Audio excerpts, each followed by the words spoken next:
O acidente com o Airbus da TAM nesta terça-feira chama a atenção para os problemas de infraestrutura aérea nacional. 3 bilhões de reais foi o investimento no sistema aéreo brasileiro nos últimos 10 anos. Mas metade desse valor foi repassado para a implantação do sistema de vigilância da Amazônia, o CIVAM. Segundo o Tribunal de Contas da União, o governo deixou de repassar ao sistema aéreo brasileiro 500 milhões de reais nos últimos 3 anos. De acordo com a Infraero, nesse mesmo período, o movimento nos aeroportos do país cresceu 40% e chegou a 100 milhões de passageiros. O Programa de Aceleração de Crescimento, o PAC, prevê investimentos de 3 bilhões de reais em 20 aeroportos brasileiros nos próximos 3 anos. E algumas facções do governo propõem a privatização de alguns setores, como aeroportos. Para este analista, essa seria uma decisão precipitada.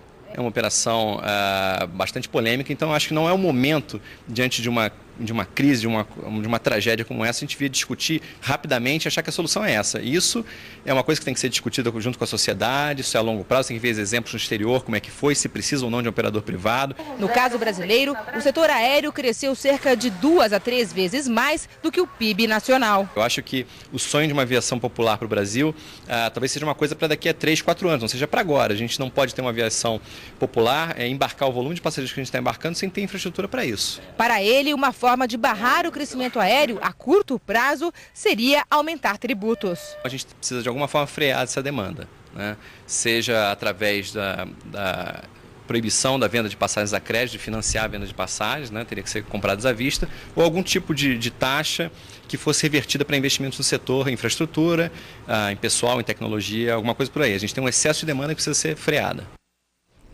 E em nosso estúdio em São Paulo, o jornalista José Paulo Kupfer, comentarista do Jornal da Gazeta.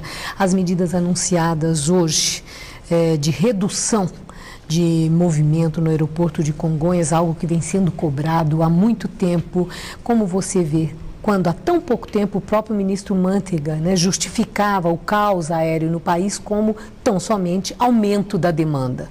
Não, eu vou por partes como um açougueiro.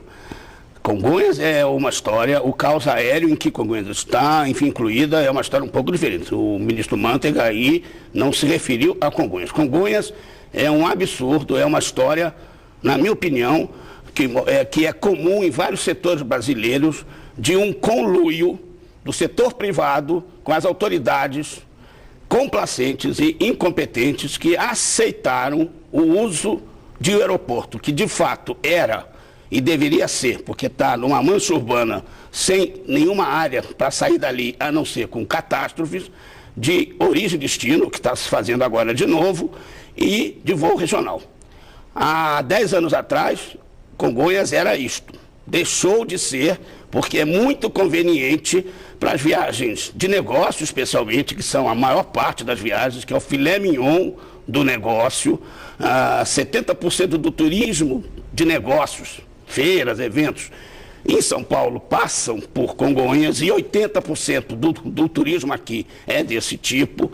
Então é muito conveniente usar Congonhas, que é pertinho e que faz com que viagens para até 1h30 daqui sejam viáveis. Não dá para você ir até Guarulhos ou até Viracopos, gastar 1 hora, 1h30 em terra para voar outro tanto, no máximo. Isso é inviável.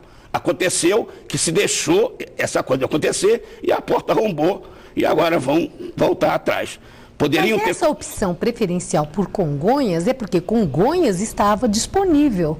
Qualquer um prefere andar pouco, gastar menos para chegar a um aeroporto do que andar mais. O poder público, o governo, errou em não controlar isso. Exato. Então é o poder público, não é o setor privado que prefere. Não, ele prefere, mas ele tem que ser contido. Ele não pode fazer o que ele quer, porque realmente ocorre isso. Por exemplo, o poder público que tem poder de decisão para impedir isso. Recebe 75 mil passageiros por mês. Congonhas, 1,5 milhão. E a taxa para uma companhia aérea operar em Viracopos e em Congonhas é a mesma. Tinha que ser mais caro aqui e mais barato lá. Finalmente, o novo aeroporto, Maria Lídia, é uma coisa muito interessante nessa hora de crise, mas a ver. Porque quanto custará um novo aeroporto? Precisa de um novo aeroporto Ou bastaria vias de acesso, um trem, ou mesmo pistas de acesso mais fáceis aos aeroportos já existentes? Esse aí está parecendo que vai ser ali para o Jundiaí. Vale a pena fazer. Tem até áreas lá, enfim. Bom, certamente essa é uma das variáveis, né? Como busca então, de mas solução. o que vai ser feito em Congonhas, lamentavelmente, teria que ter sido feito antes. E o governo errou aí. Ok. Errou Obrigada, aí. Zé Paulo. Boa noite. Boa noite.